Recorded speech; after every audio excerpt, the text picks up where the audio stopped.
At exactly 2:13 a.m., the heavy wooden door of the last gear bar was pushed open so hard that the hinges groaned with an ear-piercing screech, tearing through the atmosphere thick with the smell of engine oil and low, thrumming rock music, causing 50 burly men deep in their cups to simultaneously turn their heads with eyes as sharp as razors. But what appeared in the doorway was not the police or a rival gang, but Sarah, a petite woman with swollen eyes and disheveled clothes, clutching her sleeping little daughter named Lily tightly in her arms. And the moment the flickering neon light swept across her pale face, the entire room seemed to freeze in a moment of suffocating silence. Sarah didn't care about the intricate tattoos or the fierce faces staring at her. She staggered to the center of the room, her breath broken with desperation, and uttered 3 words that made even the toughest men shudder. "Please, don't let it be him," before she collapsed as Grizz, the leader of the Iron Spartans, rushed forward to catch mother and child before they hit the floor. No one said a word, but the clicking of Zippo lighters being snapped shut and the sound of wooden chairs being pushed back rang out in unison, like guns being cocked, signaling a storm of violence about to descend on this small town to demand justice for a child with no one else to protect her. And if you believe that kindness always exists in the most unexpected places, then hit like on this video and subscribe to the channel right now to join us on this emotional journey. Sarah never thought her life would fall into such a desperate dead end.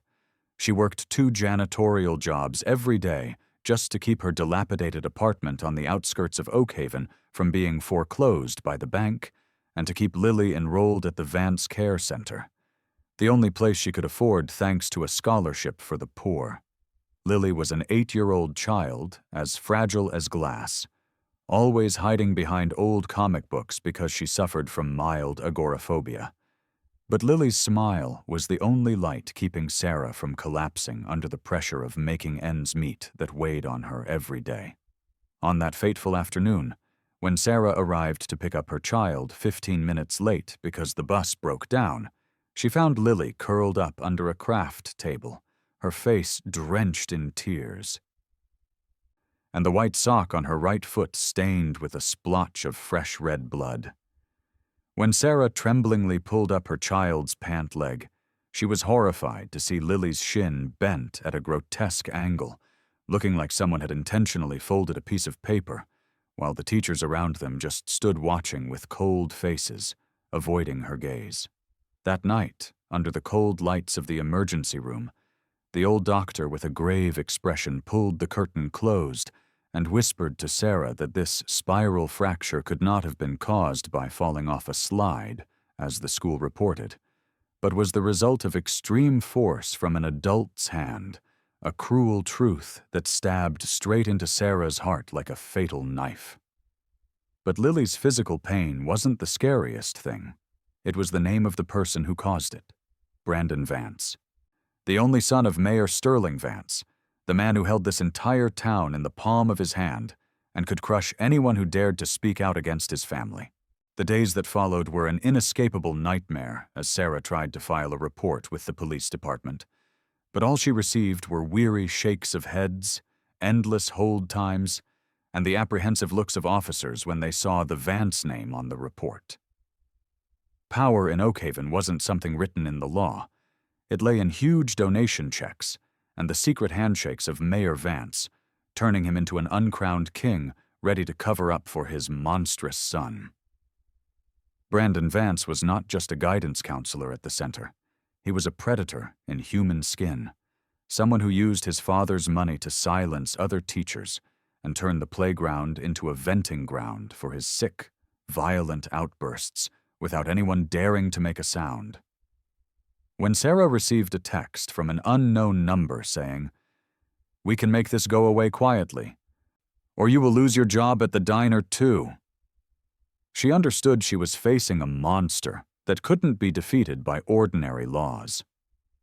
Her despair reached its peak when she sank to the kitchen floor of the diner where she worked, tears rolling down her cheeks while she tried to stifle her sobs so customers wouldn't hear, a sense of helplessness strangling her throat. It was at that moment that Grizz, a regular customer who often sat in the corner in a worn leather jacket, quietly set his coffee cup down, walked over, and asked a single question in his signature gravelly voice. "You okay?" A simple question that broke the dam of emotions inside Sarah. She told him everything through choking sobs about Lily's broken leg, the police cover-up, and Brandon's smirk when he walked past her at the school gate.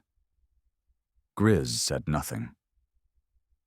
He just pulled a black business card from his pocket printed with only the word garage and a phone number, then slid it gently toward her like a silent promise before walking out of the diner, leaving Sarah with a final, fragile ray of hope. At 2:00 in the afternoon the next day, Brandon Vance swaggered into Sarah's run-down apartment complex in an expensive suit with the arrogant attitude of someone who had never known the word consequence, intending to use money to throw in this poor mother's face, or use his father's power to threaten her into dropping the lawsuit. He didn't bother knocking, but shoved his way inside, a scornful sneer curling his lips as he prepared to utter his rehearsed threats.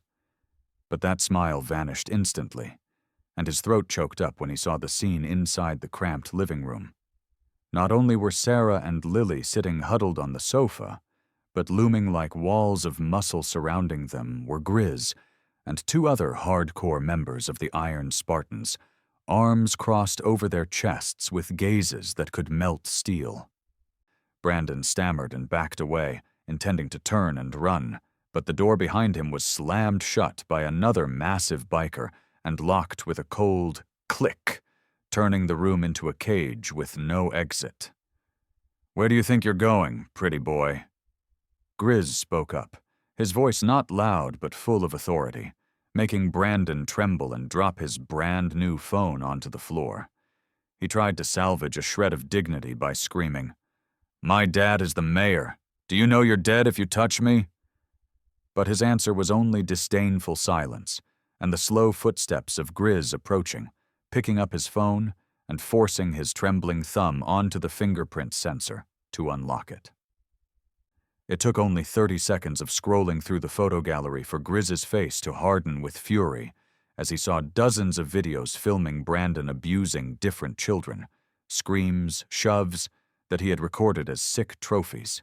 Just then, police sirens wailed below, and Mayor Sterling Vance burst in with the sheriff, his face bright red, shouting demands to release his son and threatening to jail the entire biker gang for false imprisonment. But the unthinkable happened, tearing apart their arrogance when the sheriff, who had always bowed to Vance, took the phone from Grizz, watched the video, and his expression shifted from worry to absolute disgust. Instead of handcuffing Grizz, he turned to look at Mayor Vance and said one sharp sentence, "Mr. Vance, your power ends right here," then signaled his deputies to handcuff Brandon amidst the utter shock of the father and son.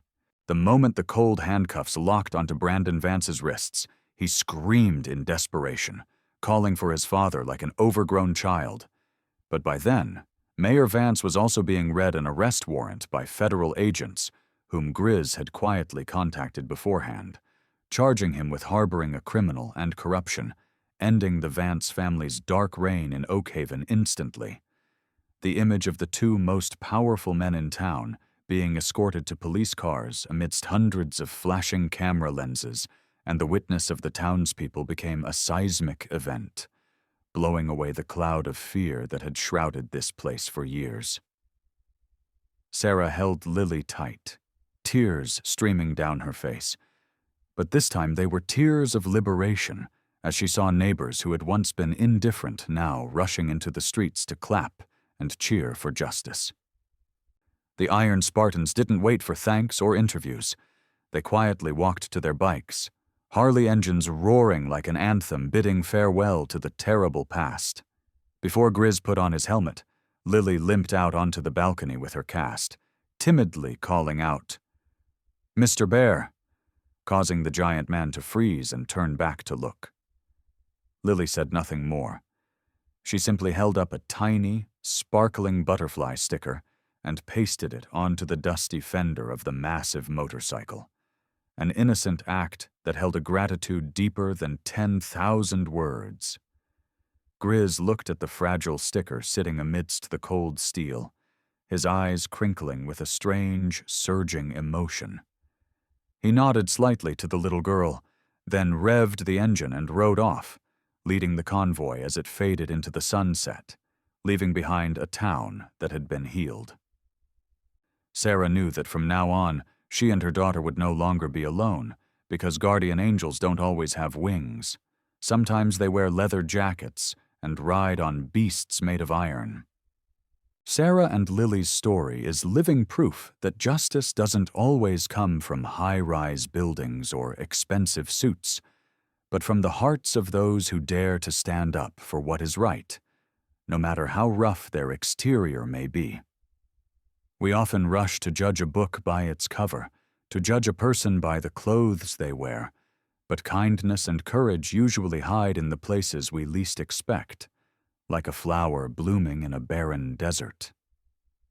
Never remain silent in the face of evil, and never lose faith in humanity. Because even in the darkest nights, there are always Iron Spartans ready to break the silence to protect the innocence of a child.